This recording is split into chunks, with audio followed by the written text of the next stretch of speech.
오늘 함께 나눌 말씀은 에스더 4장 5절부터 17절까지 말씀이 되겠습니다. 에스더가 왕의 어명으로 자기에게 가까이 있는 내시 하닥을 불러 명령하여 모르드게에게 가서 이것이 무슨 일이며 무엇 때문인가 알아보라 하매 하닥이 대궐 문 앞 성중 광장에 있는 모르드게에게 이르니 모르드게가 자기가 당한 모든 일과 하만이 유대인을 멸하려고 땅의 금고에 바치기로 한 은혜의 정확한 액수를 하닥에게 말하고 또 유다인을 진멸하라고 수산궁에서 내린 조서 초본을 하닥에게 주어 에스더에게 보여 알게 하고 또 그에게 부탁하여 왕에게 나가서 그 앞에서 자기 민족을 위하여 간절히 구하라 하니 하닥이 돌아와 모르드게의 말을 에스더에게 알림해 에스더가 하닥에게 이르되 너는 모르드게에게 전하기를 왕의 신하들과 왕의 각 지방 백성이 다 알거니와 남녀를 막론하고 부름을 받지 아니하고 안뜰에 들어가서 왕에게 나가면 오직 죽이는 법이요 왕이 그 자에게 금규를 내밀어야 살 것이라. 이제 내가 부름을 입어 왕에게 나가지 못한 지가 이미 30일이라 하니라. 그가 에스더의 말을 모르드게에게 전하매 모르드게가 그를 시켜 에스더에게 화답하되 너는 왕궁에 있으니 모든 유다인 중에 홀로 목숨을 건지리라 생각하지 말라. 이때에 내가 만일 잠잠하여 말이 없으면 유다인은 다른 데로 말미암아 노임과 구원을 얻으려니와 너와 내 아버지 집은 멸망하리라. 내가 왕후의 자리를 얻은 것이 이때를 위함이 아닌지 누가 알겠느냐 하니 에스더가 모르드게에게 화답하여 이르되 당신은 가서 수산에 있는 유다인을 다 모으고 나를 위하여 금식하되 밤낮 3일을 먹지도 말고 마시지도 마소서. 나도 나의 시녀와 더불어 이렇게 금식한 후에 규례를 어기고 왕에게 나아가리니 죽으면 죽으리다 하니라. 모르드게가 가서 에스더의 명한 대로 다 행하니라. 아멘. 저는 기도하겠습니다. 에스더서를 통해서 우리에게 주시는 주님의 음성을 듣기 원합니다. 오늘 4장 말씀 진리의 영 성령께서 깨닫게 하시고 또 주님의 말씀을 통해서 하나님 앞에 새로운 결단으로 나아가게 하여 주시옵소서. 예수님의 이름으로 기도합니다. 아멘. 지금 말씀의 배경은 남유다 사람들이 바벨론으로 잡혀왔죠. 시간이 많이 흘렀습니다. 한 100년 정도 흐른 것 같아요. 돌아갈 사람들 다 돌아가고 남아있는 사람들 이제 바벨론에서 페르시아의 그런 왕의 지배를 받고 있는 그런 상황이죠. 지금 바사의 왕 아하수르가 통치하던 그런 시대입니다. 유다인인 모르드게가 있었는데 사람은 지금 궁정에서 문지기로 있는 사람이에요. 왕궁에 문지기로 있는 사람입니다. 총리 대신인 하만이 지나갈 때마다 다른 사람들은 다 머리를 숙이는데 모르드게만 머리를 숙이지 않았어요.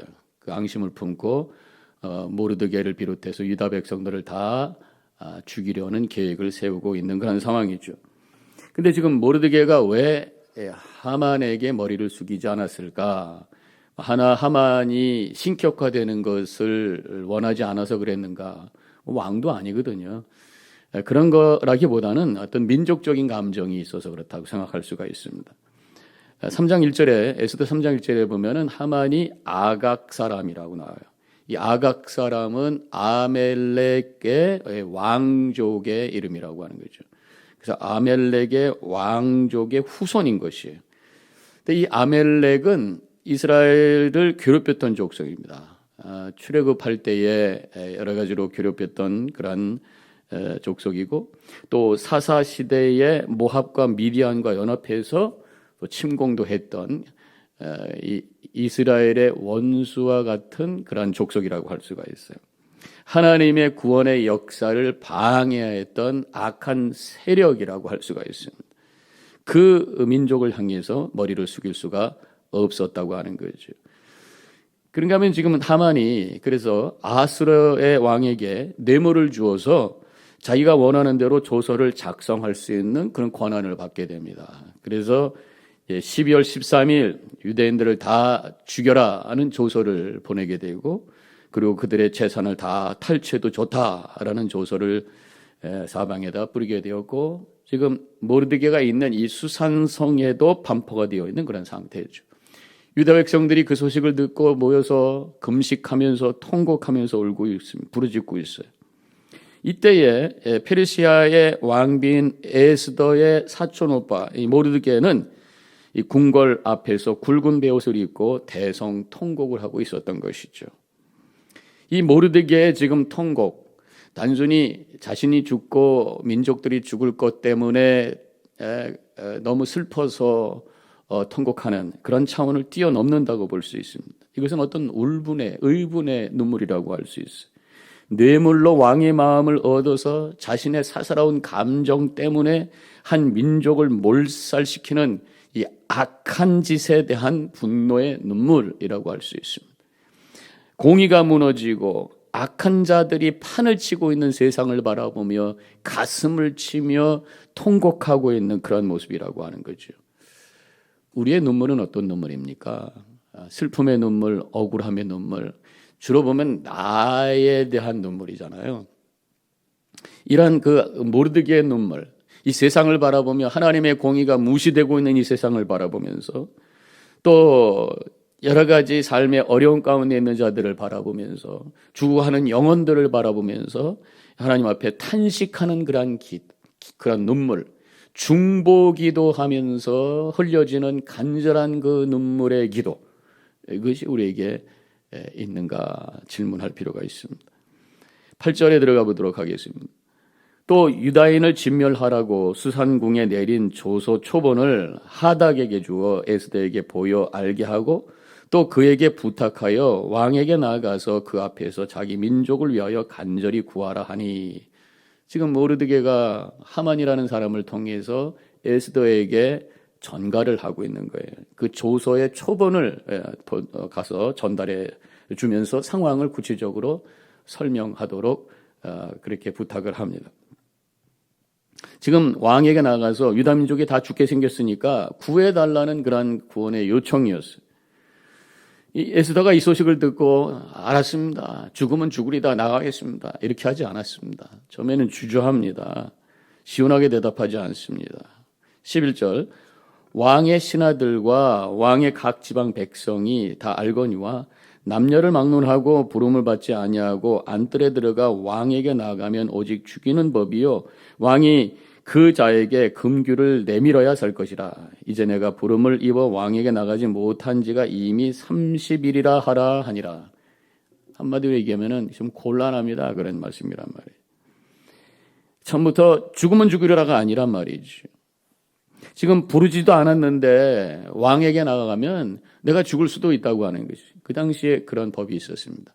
하도 그 암살이 많아가지고 왕이 부르지도 않았는데 아무리 가까운 사람이라도 들어오면 왕을 살해하려는 어떤 그런 의도로 그것을 취급하면서 묻지도 않고 그대로 옆에 있는 신하가 죽을 수가 있다고 하는 거예요.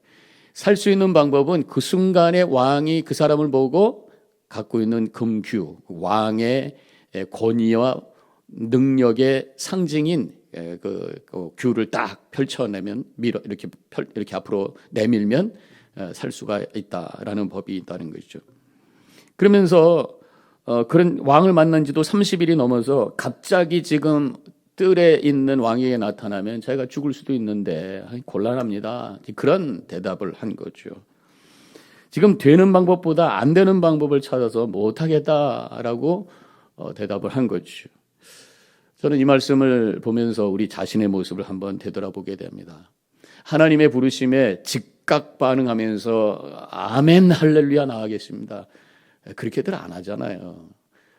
여러 가지 주어지는 사역이라든가 사명이 있을 때마다 안 되는 이유를 찾아요. 시간이 없어요, 능력이 없어요, 힘들어요, 바빠요. 제가 교회에서 많은 그런 사역을 부탁할 때 많이 듣던 말씀은 뭐냐면 도와드릴게요, 그런데 책임은 안 맡을게요, 옆에서 도와드릴게요. 책임을 맡고 감당하는 거죠. 옆에서 도와주는 거 얼마든지 나는 못해요 하고 넘어질 수 있다는 거죠. 그 자리를 피할 수 있다는 그런 생각을 해서 대답을 하시는 거겠죠. 지금 모세도 그렇게 대답했었습니다. 하나님의 부르심을 받았을 때, 떨기나무에서 하나님의 음성을 들었을 때 못합니다. 내 입이 둔합니다. 그리고 그 사람들이, 유대민족들이 내가 갔을 때 나를 믿지 않을 것입니다. 여러 가지 못하는 그런 이유를 대답을 하게 된 거죠. 그러나 결국 하나님께서 설득하시고 여러 가지 방법으로 인커리지해 주셔서 하나님의 사명을 감당하게 됩니다. 그때 하나님의 놀라운 출애굽의 구원의 역사를 이루는데 쓰임받는 삶이 되었다고 하는 거예요. 하나님께 응답할 때에 그 인생이 쓰임받는 가치 있는 인생이 될 줄로 믿습니다. 지금 에스더도 마찬가지죠. 처음에 이렇게 못합니다 하다가 결국은 죽으면 죽으리다 나갔을 때 하나님께서 그 길을 열어주시고 결국 그를 통해서 온 민족을 살리는 놀라운 하나님의 구원의 역사를 이뤘던 것을 우리가 보게 되는 것입니다. 하나님에게 응답하는 자를 통해서 하나님은 역사하신다고 하는 것입니다. 믿음이라고 하는 것은 바로 하나님에 대한 응답이, 은혜에 대한 응답, 예배도 하나님에 대한 응답, 또 순종으로 응답하는 것, 사명으로 응답하는 것, 응답을 통해서 하나님이 하나님 되시고, 응답을 통해서 하나님의 뜻이 이루어지고, 응답을 통해서 우리의 삶이 가치 있고 복 있는 인생으로 세워지게 되는 줄로 믿습니다. 이제 모르드게가 에스더에게 이런 대답을 듣고 도전적인 말을 해요. 13절에 모르드게가 그를 시켜 에스더에게 회답하되 너는 왕궁에 있으니 모든 유다인 중에 홀로 목숨을 건지리라고 생각하지 말라. 너만 살겠다고 생각하지 말라. 네가 왕궁에 있다고 너만 살겠다고 생각하지 말라. 이게 무슨 말씀이에요? 너만 생각하며 살지 말. 공동체 의식을 가져라.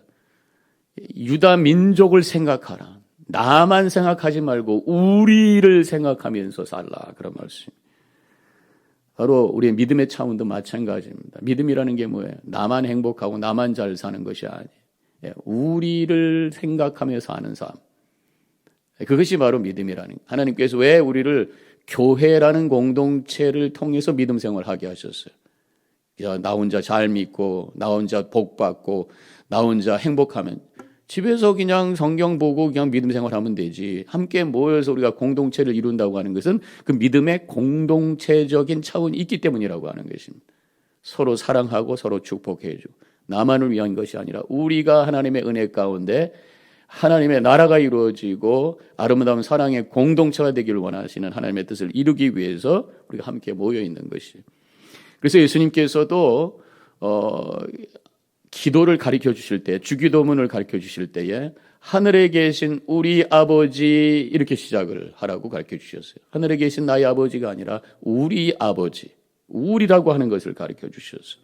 그래서 믿음은 늘 겸손해야 된다. 하나님 앞에 겸손, 서로에게 겸손, 섬기는 것, 그때 거기서 관계가 만들어지고 공동체가 만들어지고 나로 인해서 다른 사람들이 기쁨을 얻고 은혜를 얻고 복음을 받고 함께 사랑하며 거기에 하나님의 임재가 만들어지는 거룩한 공동체로 세워가는 것이 바로 교회 아니겠어요? 더 나아가서 우리는 중보기도 하면서 성도들을 위해서 교회를 위해서 또 이 세상을 향해서 하나님 앞에 기도하는 탄식하고 기도하는 그러면서 움직이는 삶을 사는 거예요. 이것을 우리가 선교적인 삶이라 그렇게 말하게 되는 것입니다. 예수님께서 주기도문에서 하늘에 계신 우리 아버지여 그렇게 말씀하셨고 더 나아가서 나라가 임하옵시며 뜻이 하늘에서 이루어진 것 같이 땅에서도 이루어지리다. 하나님의 나라가 하늘에 있었던 그 나라가 이 세상에 이루어지기를 원합니다. 하나님의 나라가 바로 이 공동체, 이 세상에 하나님의 뜻이 이루어지기를 원하는 그 기도를 하라고 말씀하고 있는 거란 말이에요. 다시 한번 강조합니다. 나만을 위한 믿음에서 공동체적인 믿음, 이 세상을 향한 믿음, 선교적인 믿음을 가지고 나아가시기를 축원합니다. 모르드게가 계속해서 에스더에게 메시지를 전합니다. 14절 이때에 내가 만일 잠잠하여 말이 없으면 유다인은 다른 데로 말미암아 노임과 구원을 얻으려니와 너와 네 아버지 집은 멸망하리라. 네가 지금 왕 앞에 나가지 않더라고 하더라도 네가 움직이지 않더라도 하나님께서 다른 방법으로 우리 민족들을 구원하실 것이야. 그렇지만 너와 네 집은 망할 것이야. 그렇게 말씀하고 있는 것입니다. 여기서 하나님이 어떤 분이신가를 고백하고 있어요. 하나님은 주권적인 하나님, 하나님의 뜻을 이루시는 하나님, 하나님의 선한 뜻은 이루어지는 하나님, 공의 하나님, 악은 물러가고 선이 세워지는 하나님의 통치가 이루어지는 그 뜻을 이루시는 분이 우리의 하나님이시다라는 그런 믿음의 고백을 하고 있어요. 시편 73편에 보면 시편 기자가 악한 자들이 잘 되는 것을 보면서 충격을 받고 쓰러질 뻔했다. 아픔으로 충격을 받는 그런 고백이 나옵니다. 그런데 결국 나중에 깨달았다고 또 고백을 하고 있어요. 시편 73편 17절에 하나님의 성소에 들어갈 때야 그들의 종말을 내가 깨달았나이다. 사람만 쳐다봤을 때는 실망하고 깜짝 놀라서 넘어질 뻔했지만 성소에 들어가서 하나님을 바라볼 때에 깨닫게 되었다고 하는 것이, 그 깨달음이라고 하는 게 바로 무엇입니까? 나중에 하나님께서 그 공의와 심판을 결국은 하나님께서 이루게 될 것이다. 지금 이 세상에서가 안 될지라도 종국의 하나님께서는 그 공의를, 하나님의 온전한 뜻이 이루어질 줄로 믿습니다 라고 하는 것을 고백하게 되었다고 말씀하는 거죠. 모르드게는 에스더에게 다시 한번 또 도전합니다. 14절 뒷부분에서 네가 왕후의 자리를 얻은 것이 이때를 위함인지 누가 아느냐. 하나님께서 이 유다 민족을 이 바사의 페르시아의 왕후로 세우신 것, 유다 민족의 한 사람인 너를 이 왕후로 세우신 것, 이때를 위한 것인지 우리가 알 수 있지 않겠느냐. 누가 알겠느냐. 그것을 하나님의 뜻이다. 이런 말씀이죠. 그래서 우리가 분명히 고백해야 될 것이, 하나님께서 나에게 복을 주시고 내 인생이 잘 하나님의 은혜 가운데 풀려간다라고 생각했을 때, 하나님이 나를 사랑해 주시고 나에게 복 주십니다. 감사합니다. 라고 고백하는 것 필요해. 있어야죠. 거기서 끝날 것이 아니라 하나님께서 나에게 복 주시고 내 길을 열어 주심으로 말미암아 이것을 통해서 하나님의 뜻을 이루기를 원하신다고 하는 것을 우리가 깨닫고 그것을 찾아 움직이기를 원하시는 것이 하나님의 뜻인 줄로 믿습니다. 그래서 에스더가 16절에 마지막으로 이렇게 말하죠. 당신은 가서 수산에 있는 유다인들 다 모으고 나를 위하여 금식하되 밤낮 3일을 먹지도 말고 마시지도 마소도 나는 나의 시녀와 더불어 금식한 후에 규례를 어기고 왕에게 나아가리니 죽으면 죽으리다 하니라. 죽으면 죽으리다. 에스더 하면 생각나는 것이 바로 이 구절 아니겠습니까? 그냥 무대뽀로 처음부터 나온 것이 아니라 에스더가 이 모르드게하고의 대화 속에서 믿음의 고백을 한 것입니다. 이제 나만을 위해 살지 않겠습니다. 공동체적인 믿음을 갖겠습니다. 민족을 위해서 내가 쓰임받겠습니다 라는 그런 고백. 결국 하나님의 공의가 이루어질 줄로 믿습니다. 하나님이 일하시는 분인 줄로 믿습니다 라고 고백한 거예요. 하나님께서 나를 왕으로 세우신 것, 그저 나만을 위한 복을 위해서 누리라고 주신 것이 아니라 이때를 위하여, 하나님의 공의를 위하여, 하나님의 나라를 이루기 위해서 주신 귀한 은혜와 복인 줄로 믿습니다. 이제 그것을 사용하겠습니다 라고 하면서 결단하면서 죽으면 죽으리다 라고 고백하면서 왕에게 나아갔다고 하는 것입니다. 참된 믿음에서 참된 결단이 나오는 줄로 믿습니다. 그 결단과 행동을 통해서 하나님의 구원의 뜻이 이루어지는 줄로 믿습니다. 오늘 이 시간 이 말씀을 듣는 모든 분들, 다시 한번 내 믿음을 점검하면서 나만을 위한 믿음에서 공동체적인 믿음을 갖기를 원합니다. 이제 하나님께 나아가며 중보기도하며 하나님의 은혜를 흘려보낼 수 있는 은혜의 통로로 쓰임받기를 원합니다. 하나님이 주신 복을 가지고 누리는 것에 끝나는 것이 아니라 하나님께서 원하시는 그 뜻을 이루기 위해서 사용될 수 있는 거룩한 삶을 살게 하여 주옵소서. 결단하고 나아가시며 하나님께 영광 돌리시기를 주님의 이름으로 간절히 축원합니다. 기도하겠어요. 하나님 감사합니다. 오늘 말씀을 통해 우리의 믿음이 나만을 위한 것이 아니라 공동체적인 믿음인 것을 고백합니다. 우리 하나님, 주권의 하나님, 공의 하나님, 결국 주님의 뜻을 이루시는 분이신 줄로 믿고 맡기며 나가는 저희들 되게 하옵시고, 주님의 옆에 영광 돌리는 쓰임 받는 귀한 삶이 될 수 있도록 역사하여 주시옵소서. 감사하며 예수님의 이름으로 기도합니다. 아멘.